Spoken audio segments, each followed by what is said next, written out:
শ্রোতা বন্ধুরা, আপনারা শুনছেন 91.2 FM রেডিও সুন্দরবন। আর আজ আমরা চলে এসেছি বসিরহাট উপপৌরপিতা সুবীর সরকার মহাশয়ের কাছে ছোট্ট একটি সাক্ষাৎকার নিতে। চলুন যাওয়া যাক।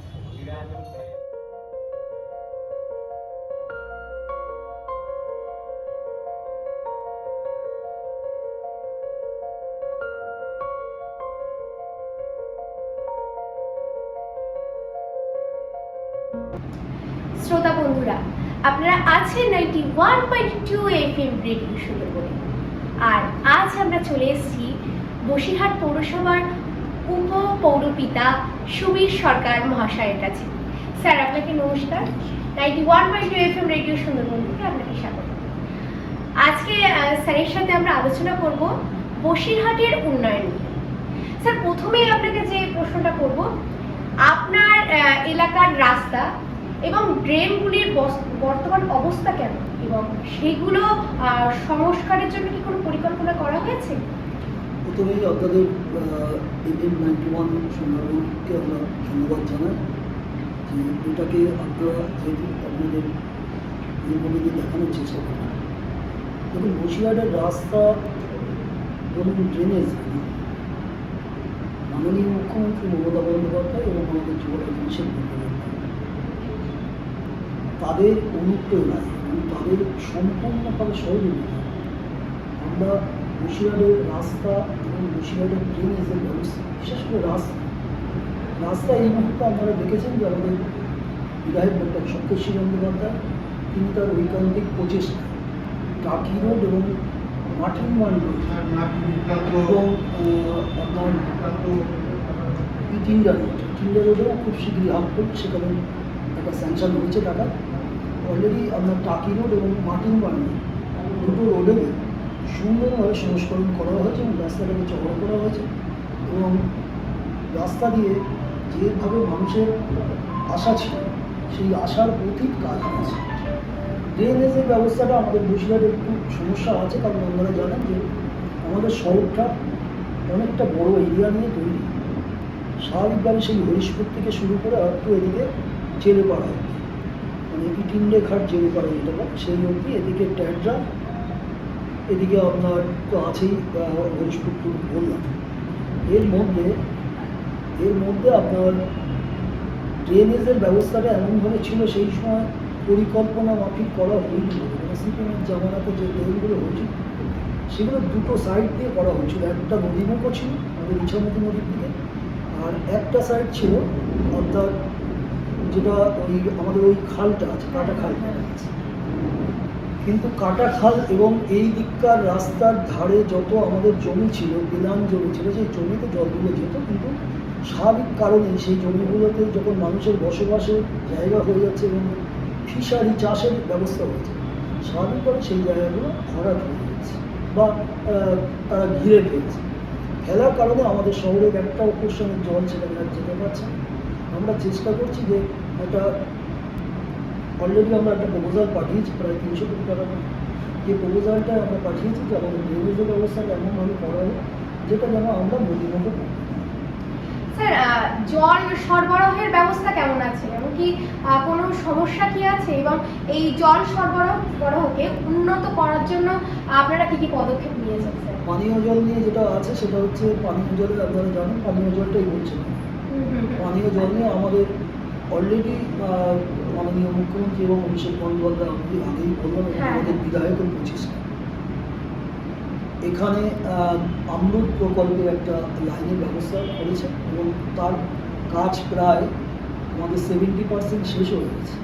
হাউস কানেকশান শুরু হয়েছে, মানে অমৃতের জল যেটা আসবে তার জন্য নতুন পাইপ বসানো আছে এবং সেই পাইপ দিয়ে হাউস টু হাউস যে কানেকশান যাবে সেই কানেকশানগুলো অলরেডি জোড়া শুরু হয়েছে। সাথে সাথে যদি আমরা দেখি যে এটাকে আরেকটু দেরি হয়, মানে 25 সাল পার হয়ে 26-এ চলে যায়, সেই কারণে আমরা আমাদের 3টে জায়গায় 3টে প্রজেক্ট বসানো হয়েছে। একটা হচ্ছে যেটা সোমপুকুর বলে পরিচিত সবুজসঙ্গ এলাকাতে, সেই সোমপুকুরটা ওখানে আমরা একটা মেশিন বসে সেখানে অনেক টাকা ব্যয়বহুলভাবে করা হয়েছে। সেখানে জল পরিস্থিত করে সেই পানীয় জলটাকে আমরা আমাদের এখানে 9খানা ট্যাঙ্ক করা হয়েছে, সেই ট্যাঙ্কের মাধ্যমে তোলা হবে এবং দিঘিতেও একটা অলরেডি তৈরি হয়ে গেছে। যতক্ষণ আমরা অমৃতের জল না পাচ্ছি ততক্ষণ আমরা এই জল দিয়ে আমরা আমাদের এই ট্যাঙ্কগুলো তুলে এই ট্যাঙ্ক থেকেই আমরা মানুষের পাবলিকের বাড়ি বাড়ি এই জলটা পৌঁছে দিই। স্যারের কাছে আমার পরবর্তী প্রশ্ন, বিদ্যুতের সমস্যাগুলি কী কী এবং এই বিদ্যুতের সমস্যাগুলির সমাধান করার জন্য কী কী পদক্ষেপ নেওয়া হয়েছে? বিদ্যুতের সমস্যা বলতে সমস্যা একটা আছে, যেটা হ্যাঁ। রাস্তার উপরে যেসব পোলগুলো ছিল, বিশেষ করে মার্টিন রোডের উপরে রাস্তার উপরে, মানে রাস্তা দেখা যাচ্ছে মাঝখানে কোনো পোল ছিল, সেই পোলগুলো থেকে অ্যাক্সিডেন্টের একটা প্রবণতা দেখা দিত।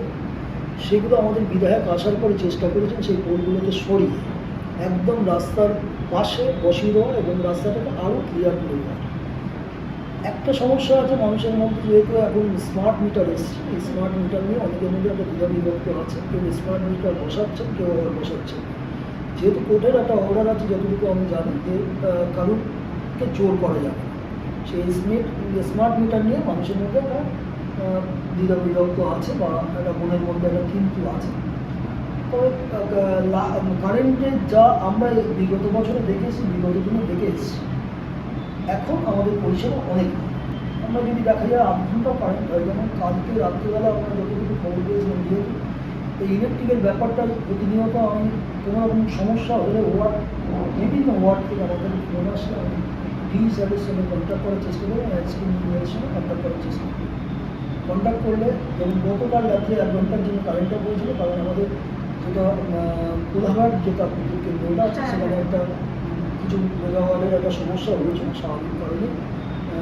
উত্তর চব্বিশ পরগনার বিশেষ করে আমাদের বসিরহাট সাব ডিভিশন জুড়ে কালকে 1 ঘন্টা ছিল লোডশেডিং ছিল। তবে লোডশেডিংয়ে এখন যে পর্যায়ে গেছে, মানে খুব বেশি সময় থাকে না, খুব সহজে লোডশেডিং আসে। স্যার, আবর্জনার ব্যবস্থাপনার বর্তমান অবস্থা কেমন এবং কী কী পদক্ষেপ নিচ্ছেন আপনারা উন্নতির জন্য? উন্নতির জন্য পদক্ষেপ বলতে আমরা যেটা আপনারা জানেন যে এই মুহূর্তে হ্যাঁ। বসিরহাট পৌরসভা হ্যাঁ। আমাদের প্রত্যেকটা কাউন্সিলরের সহযোগিতা এসডব্লিউএনের যে প্রজেক্ট আছে আমাদের, সেই প্রজেক্টের মধ্যে দিয়ে আমরা চেষ্টা করছি প্রতিটা ওয়ার্ডকে একদম পরিষ্কার পরিচ্ছন্ন রাখার জন্য। তার জন্য এসডব্লিউএনের প্রত্যেকটা স্টাফ আছে, তারা বাড়ি বাড়ির থেকে আবর্জনা নিচ্ছে, যেটা বাড়ির মানুষজন কী করতে একটা পেপারের মধ্যে ড্রেনে ফেলে দিত বা রাস্তার ধারে ফেলে দিত। কিন্তু প্রতিদিন আমাদের প্রত্যেকটা মানুষ যাচ্ছে, আমাদের এসডব্লিউএনের যারা স্টাফ আছে সেই স্টাফরা গিয়ে প্রতিটা বাড়ি বাড়ির থেকে আবর্জনা ময়লা দিচ্ছে এবং সেটা দুটো ভাগে দিচ্ছে। একটা হচ্ছে সলিড ওয়েস্ট ম্যানেজমেন্টের যেটা আছে, তার মধ্যে একটা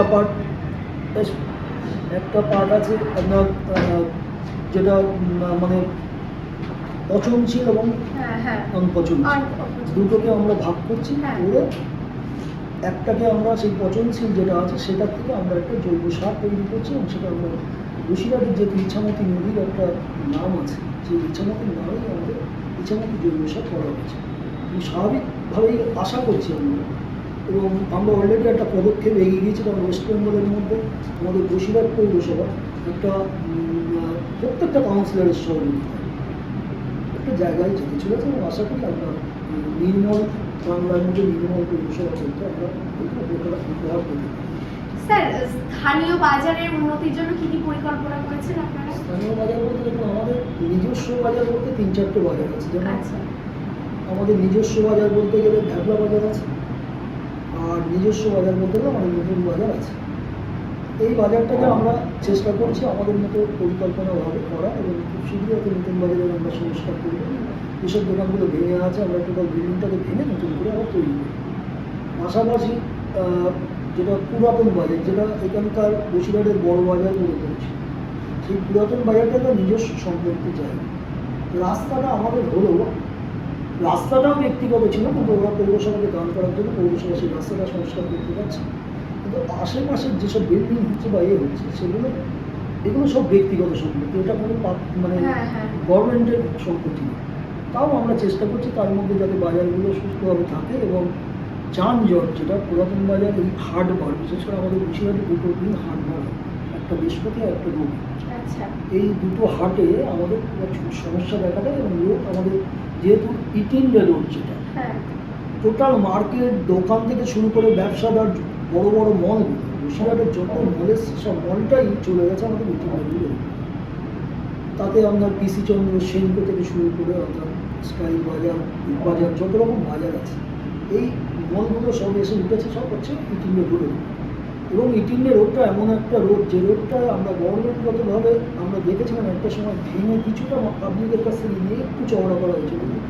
চওড়াটা এমন একটা জায়গায় আছে যে চওড়া এত সরু প্যাসেজ, সেই কারণে আমাদের প্রচণ্ড পরিমাণে এই দুটো দিনে জাম হয়, কিন্তু প্রশাসনিক তৎপরতা আমাদের যেমন টোটো, অটো, এগুলোকে একটা ওয়ান ওয়ে রুট এই টাইমটায় করা হয়েছে। যে এই টাইমটা আমরা একটা রাস্তা দিয়ে যাওয়া বা একটা রাস্তা দিয়ে আশা করছি, যেহেতু মার্টিন বান রোড এবং ইটিন্ডে রোড দুটো পাশাপাশি রাস্তা চলেছে, স্বাভাবিকভাবে আমরা ওই রাস্তাগুলোকে ঘুরিয়ে দিয়ে অন্তত যানজটটা কিছুটা মুক্ত করার চেষ্টা করছি। সম্পূর্ণ আমরা করতে পারিনি এখন পর্যন্ত। স্যার, এলাকার উন্নয়নের জন্য আপনার কি পরিকল্পনা? আমার পরিকল্পনা বলতে আমরা তো সকলেই মিলে একটা পরিবার, অঞ্চল পৌরসভার সব কাউন্সিলর মিলে চেষ্টা করছেন যে যার নিজের ওয়ার্ডে চেষ্টা করছে যে কীভাবে উন্নয়ন করা যায়। এবং আমরা আপনারা একটু ঘুরলে দেখতে পাবেন যে বসিরহাট পৌরসভার যত ছোটোখাটো রাস্তা আছে, আমরা প্রত্যেকটা রাস্তায় যেখানে ঢালাইয়ের প্রয়োজন ঢালাই করা হয়েছে, যেখানে ড্রেন দিয়ে ঢালাই রাস্তা করার দরকার সেটাও করেছে, আমরা স্ল্যাব দিয়েছি, পাশাপাশি পিচের রাস্তাগুলো করেছি। এবং আমাদের খুব বেশি আর একটু যারা সাইড যেসব ওয়ার্ডগুলো আছে, যেমন 1, 2, 3 এগুলো একটু মানে একটু গ্রাম্য জায়গার মধ্যে পড়ে। তারপরে 16-র একটা পার্ক, 14-র একটা পার্ক, এগুলো যেহেতু একটু সাইড আছে, এদের স্বাভাবিক কারণে অনেক কাঁচা ড্রেন এবং রাস্তা ছিল, এদেরগুলোও সেইভাবে চেষ্টা করা হচ্ছে। আমার 16 নম্বরের কাউন্সিলর আমরা চেষ্টা করছি সেইগুলো যাতে খুব শীঘ্র টোটালটাই কমপ্লিট করা, এবং ম্যাক্সিমামটাই আমাদের 90% ধরে নিতে পারে। শহরের মুখে যা ওয়ার্ড আছে এখানে রাস্তা সবকটাই তৈরি হয়ে গেছে, গ্রামের দিকে যেটা সাইডের দিকে যেটা আছে সেইগুলো চেষ্টা করা হচ্ছে যে রাস্তাগুলো কমপ্লিট। স্যারের কাছে আমার শেষ প্রশ্ন, এলাকার মানুষের সুযোগ সুবিধার জন্য স্যার আপনারা কি কি পরিকল্পনা প্রদান করছেন? কোন সুযোগগুলো? বিভিন্ন ধরনের, যেমন যোগাযোগ মাধ্যম, আপনাদের সাথে কিভাবে যোগাযোগ করবে, নানা রকম সমস্যায় আমরা চেষ্টা করছি। আমাদের প্রত্যেকটা ওয়ার্ডে একটা করে অফিস আছে, আচ্ছা, মানুষ সেই অফিসে এসে পরিষেবা মানে, এবং আমরা চেষ্টা করি প্রতিটা বাড়িতে যদি কোনো বয়স্ক মানুষ, বিশেষ করে আমি আমার দিক থেকে বলতে পারি, আমার কোনো বয়স্ক মানুষ যদি দেখা যায় যে সে কষ্ট করে আমার বাড়ি আসতে পারছে না, তার একটা সার্টিফিকেটের প্রয়োজন আছে, আমরা সেই সার্টিফিকেটটা আমি পৌঁছে দেওয়ার চেষ্টা করি। এবং অনেক বাড়ি আছে যে হঠাৎ মারা গেছে, আমার কাছে খবর আসলে মারা গেছে, বাড়িতেই মারা গেছে, আমি নিজে চেষ্টা করি সঙ্গে সঙ্গে একটা প্যাড নিয়ে তার বাড়ি পৌঁছে দেওয়ার, কারণ যেহেতু সার্টিফিকেট আগে বাড়ি মারা যায়, আমরা পৌঁছে দেওয়ার চেষ্টা করি এবং নিজেও ডাক্তার কন্ট্যাক্ট করে ডাক্তার নিয়ে এসে সেই পরিষেবাগুলো দেওয়ার চেষ্টা করি। পাশাপাশি প্রত্যেকটা মানুষের বাড়িতে গিয়ে কারো সুযোগ সুবিধা অসুবিধা বিভিন্ন মানুষের থাকে, আর্থিক অনটন থাকে, এবং ওয়ার্ডে যারা পড়াশুনো করছে, পড়াশুনো করার জন্য অনেক গরিব মানুষ বই কিনতে পারছে, অবশ্যই প্রতি বছর বই আনে। এবং এই ঈদেও আমরা শাড়ি দিয়েছি যারা গরিব মানুষ আছে, আমরা পুজোর সময় শাড়ি দিয়েছি, চৈত্র মাসে চরণে আমি গাড়ি দিয়েছি, চেষ্টা করছি আমি মানুষের পরিষেবা দিচ্ছি। অনেক অনেক ধন্যবাদ বসিরহাট উপপৌরপিতা মাননীয় সুবীর সরকার মহাশয়কে। আবারও দেখা হবে পরবর্তী কোনো প্রোগ্রামে, আর আপনারা সাথে থাকুন, শুনতে থাকুন 91.2 FM রেডিও সুন্দরবন। নমস্কার।